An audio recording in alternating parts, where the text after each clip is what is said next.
Hey everybody, by the title and thumbnail you'll be able to tell what this video is going to be about. It's me taking a shot at my first Dragon Ball What If. I kind of want to see if I can get more into some what if stuff, if people can like, because that's content seems to be doing good on YouTube right now. So we're going to diverge away from some of my more talking and ranking type things. So we're going to go on to some what if scenarios, because I like to do a little bit of white writing and stuff.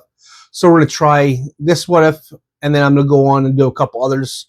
Yeah, so yeah, basically what I'm going to be doing in this part specifically, I'm going to be kind of telling you guys some changes I want to make, some changes I'm going to make in the story, and then I'm going to go from the World Tournament to where they would I feel like they would logically get married, and I'm going to end there. And if you guys like that, and I can see you guys like it, then I'll move on to Z and stuff. We're gonna go that way.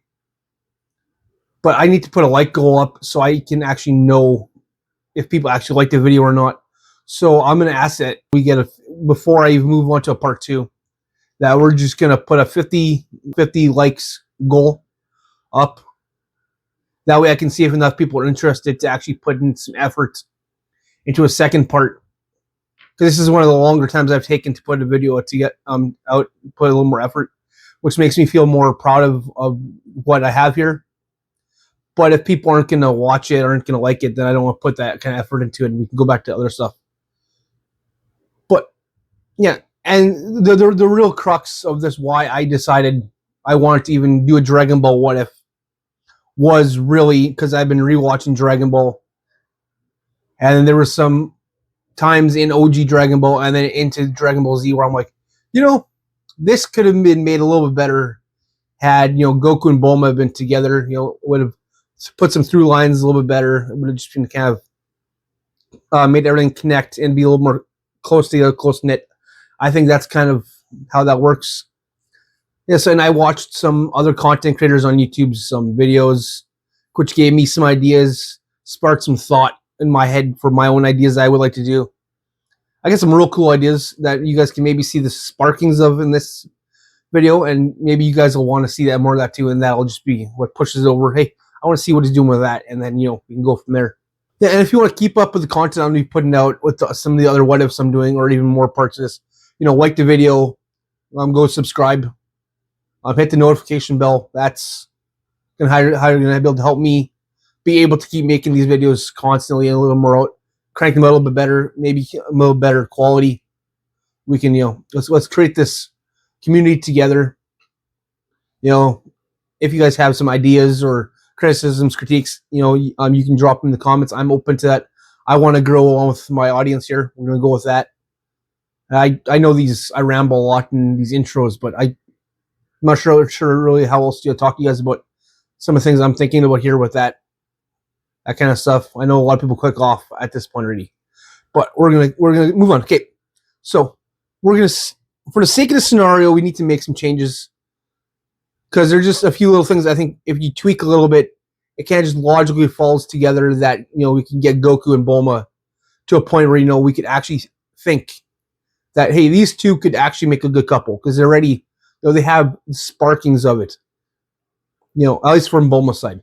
So we got to do some working on, how do we get Goku to that point where he wants that too. I think really there's not a lot of ways to do it, but let's talk about what I want to change with Bulma first. Because of Bulma, when she sees him again for the World 23rd tournament, she sees, hey, he's attractive. She thinks he's cute. There's that sort of stuff. And then later on in the Namek Saga, she thinks to herself, did she miss out not marrying him? So there's already a through line there that, hey, Bulma was interested at one point. So how do we get Bulma from just being interested to interjecting? I think maybe just kind of the best way to do that is just have them, through original Dragon Ball, just have those feelings be a little bit more deeper. Maybe she doesn't quite understand exactly, because she thinks of Goku, as a brother or just a little kid. But there's kind of the feelings are just a little bit deeper, and she's willing to admit. And that's kind of the best way to start with Bulma, to the point where, when she sees him in the World 23rd tournament there, she can't quite help but, have an actual affection. It's not just, oh, I think he's cute. No, there's an actual attraction.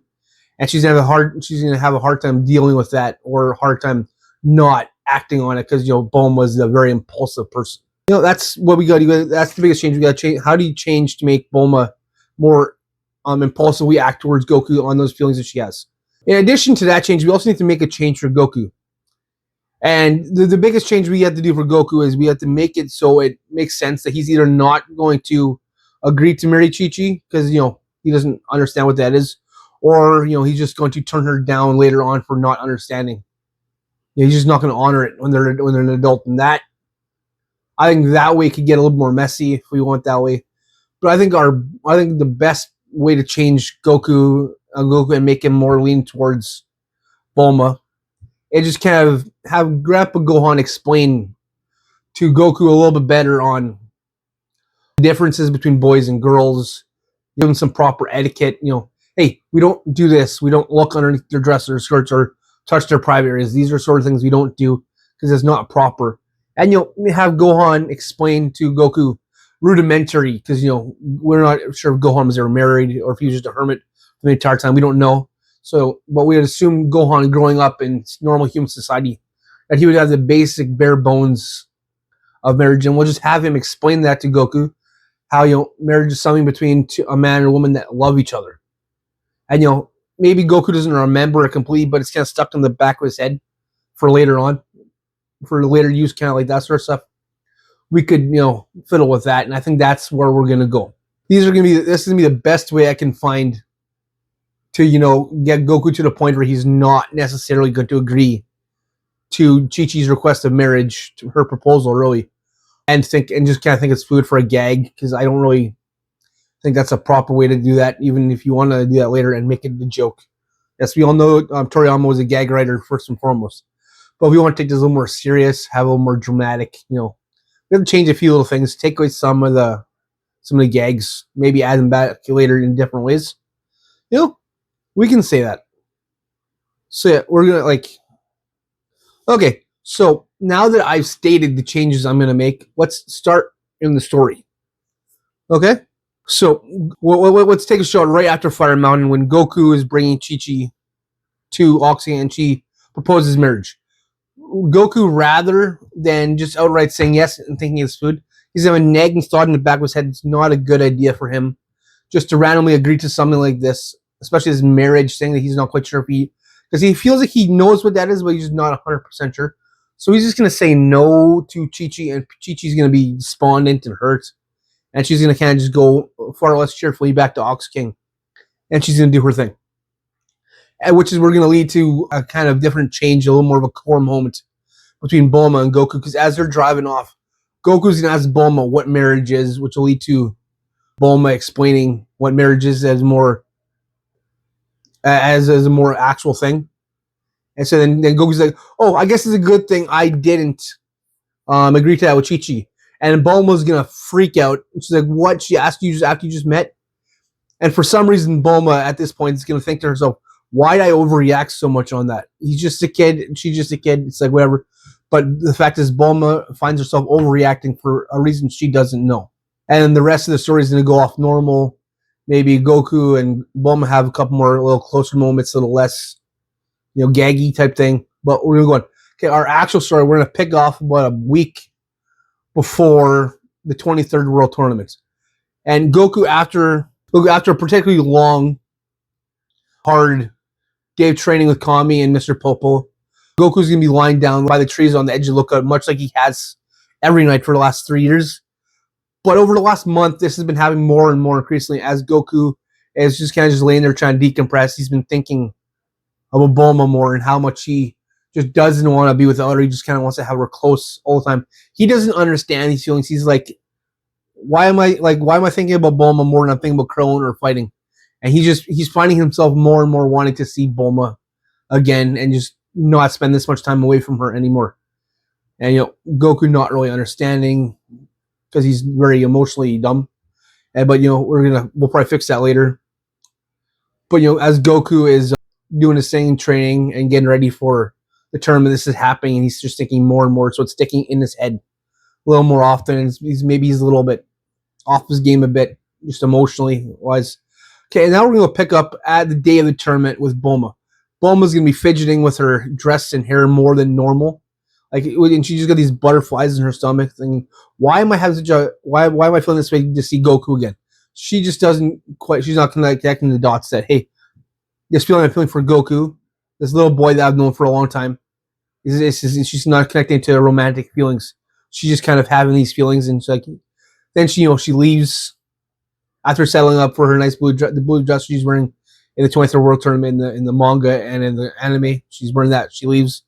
As she gets to Kame House, she finds herself hoping that Goku's there, but then she finds herself being really sad and disappointed when Goku's not there. And as everyone piles in, and then they go fly to the World Tournament, the boys go and register themselves, and then which leaves Bulma just to sit and wait, and she finds it takes forever.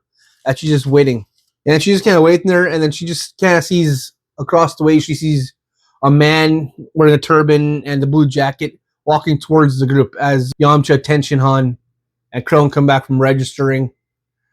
So all of a sudden, she realizes this man in blue jacket's talking to them like he knows them, and there's something about his voice that sounds kind of familiar, but it's much more of a manly tone. It's like, but it sounds familiar, but it's different.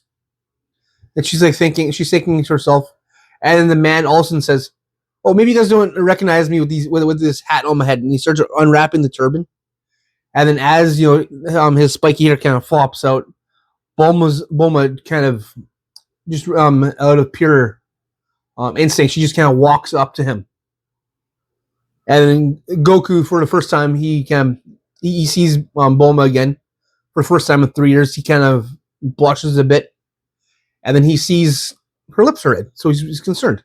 So he reaches up to puts his hand on her face and says, "Bulma, why are your lips bleeding?" And she says, "His lipstick, you dummy." And then without really thinking about it afterwards, she reaches in, she kisses Goku. Toyore, action. She pulls away. She's beat red, blushing. Goku's red too. Yamcha is just looking in utter anger, and he just takes off. Even though him and Bulma had broken up during the 3 years, Yamcha's like, "That's still my girlfriend." He's angry, and he just takes off. He just walks off, and then Goku kind of clears his mouth, his throat. I have to go register. And then Bulma, realizing what she did, she goes even redder and just runs off. And and then she's just freaking out about what she just did. And then Launch goes after her. And the rest of the fight kind of goes normally up until the point where Chi-Chi is fighting with Goku. And she had seen the kiss, and she's a little more angry than usual, and she's going at it. And then all of a sudden, they have the moment where Goku remembers Chi-Chi. And then Bulma and Chi-Chi she still wants to marry him, and Goku's like, "I can't. I have feelings for somebody else, as you saw." He basically says he doesn't have those kinds of feelings for marriage for her. He doesn't know if he has those feelings for anybody yet. So that's kind of how that happens. And you get Bulma sitting in the couch being angry at some trying to steal Goku, and she doesn't really understand why exactly that is. And she's kind of getting the hint at a little bit. And Chi-Chi kind of is angry after that fight. She's humiliated. She takes off.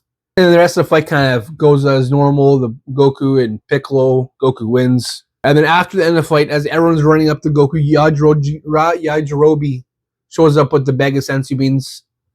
He gives one to Krillin to give to Goku. Bulma takes that away from Krillin. She goes to bring it to Goku. She gives it to him. He jumps up. He's doing this whole party thing about winning the tournament. Then all of a sudden he kind of notices behind Bulma, and no one really sees it. But as Chi-Chi's running at her, ready to strike Bulma, then Goku kind of just gets serious, lands down, grabs her by the hand, twists it, unintentionally breaking it. Yamcha sees this. He freaks out, saying, "Hey, that's not how you treat a woman, Goku." And then Bulma was like, "She tried to kill me." And Goku lets go of Bulma. Bulma runs and screaming while she's holding her hand that she hasn't seen the last of her, Bulma. Okay, and then after a few more minutes of celebrating, Bulma looks at Goku. They get real close. They kiss again. They embrace.